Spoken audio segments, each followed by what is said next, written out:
Hello friends, today we're going to be talking about how much money you need to get started in real estate. If I were to ask you what is the number one way in this country to get wealthy, most people would probably answer real estate. And they wouldn't be wrong, but what do you think is the biggest holdback for people getting started in real estate? Well, up there at the top has to be money. However, do you really need a lot of money to get started in real estate?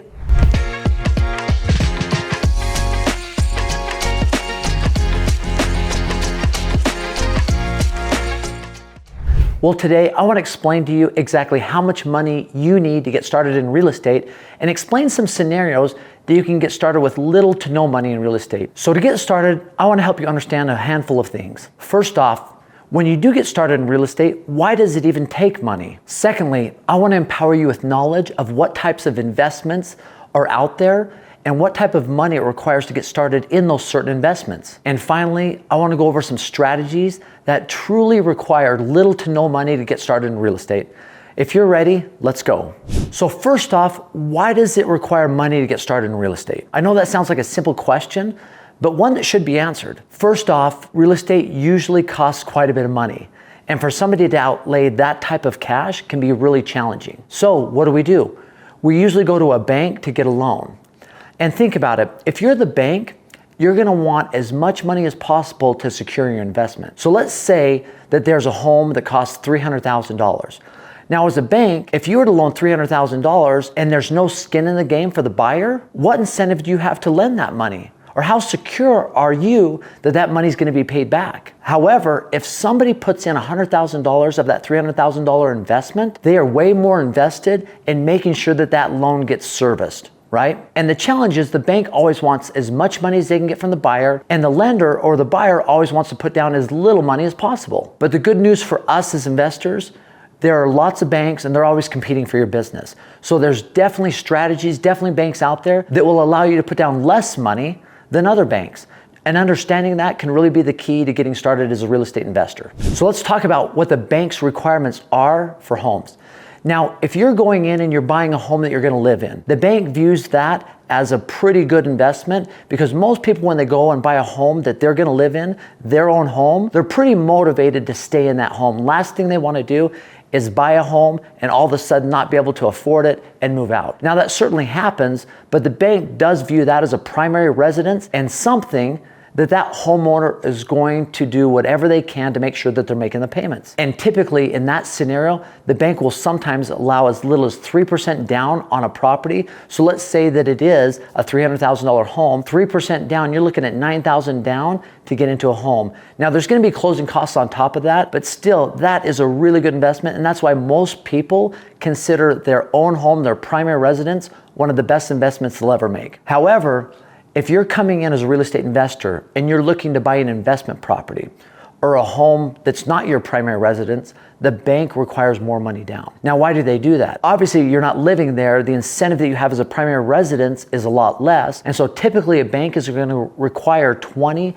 to 30% of a down payment for you to come in and get a loan on that home. So in the same scenario, if we're looking at a $300,000 home, you're probably looking at 20 to 30%. So anywhere between $60,000 to $90,000 that you're gonna have to put down on that investment for the bank to borrow you money. And if we look at land, there are scenarios where they might require even more than that, especially if it's an asset or a purchase that isn't producing revenue. Now, are there some outliers? Absolutely there are, right? There's something called a second home loan, and this is something that banks are willing to do. Matter of fact, I took advantage of this over the last 3 years in my investing career. As I started to get more heavily involved in short-term rentals, I found a home in the Blue Ridge, Georgia area. And it would be my second home. So the bank viewed that, they looked at my credit report and they saw that I had a primary residence, but not another mortgage that I was paying for. So I was easily able to get a second home loan on that, and it required a 5% down payment. So buying that home, rather than treating it as an investment property with 20 to 30% down, I was able to come in with 5% to acquire a short-term rental in an area that looked really good. And here's the interesting thing on that. Anytime you can do that with a second home, your cash on cash return really goes up. And the reason for that is the money you put down and the revenue that you're earning is a great percentage. So for example, I'll give you the real world example of that home in Blue Ridge, Georgia. So the cost of that home was $525,000. So I was looking at about $25,000 to $28,000 down payment on this home with some closing costs. In the first year, that home netted roughly $25,000, $30,000 after all expenses were paid. So think about that. If I came into that property with $30,000 and I made $30,000, and give or take, there was thousands of dollars here or there, but pretty close to that. If you put $30,000 down on something and each year that asset produced you $20,000 to $30,000, the cash on cash return on that is insane. In the example of $30,000 down and $30,000 money made, that's 100% cash on cash return.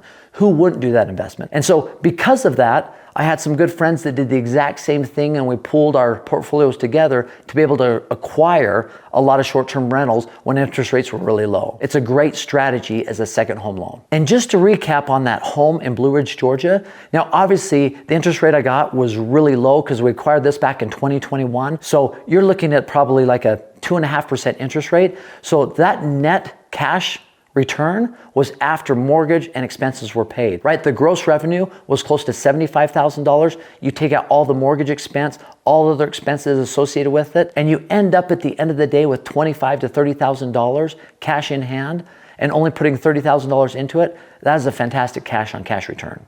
Now, are there times where you don't have to put any money into a real estate investment? There might be, but I like to look at it this way. I like to call it little to no cash required, right? Because there are going to be expenses that you have to pay when you close a real estate deal. There's closing costs, there's title search, there might be an appraisal, and banks want some of those things done in order to make sure they're safe on their end. But here are a couple of strategies that absolutely require little to no money down. The first one, and this is one of my favorite, it's assigning contracts. So what is contract assignment? Broken down simply, it's when you go in and you get a property under contract. Usually when I purchase a property, when it says who's buying this property, I will say Aaron Peterson and or assigns. And I will try and negotiate that price as low as I absolutely can. Because if I can get it as low as I can, there might be another buyer out there in the market that might say, hey, I'm willing to buy that piece of property. And I'm able to assign that contract to them. Matter of fact, my very first bigger deal in real estate was done exactly this way. I had gone in, there was a bunch of fourplexes that I was looking to buy. I had some financial partners that were willing to go in with me. And so it was a really good scenario. I knew that from the get-go. I was able to get 14 fourplexes under contract. And when I come back to my partners, they had said, listen, we're only interested in 10. But I had a really great deal because when I'd met with a buyer, he had said, listen, if you're able to get 14 of these versus 10, I'm able to give you an even bigger break on price. And so I wanted to get as low as I can. So I said, absolutely yes. And I figured my financial partners would say, yes, let's go ahead. Let's move forward with this.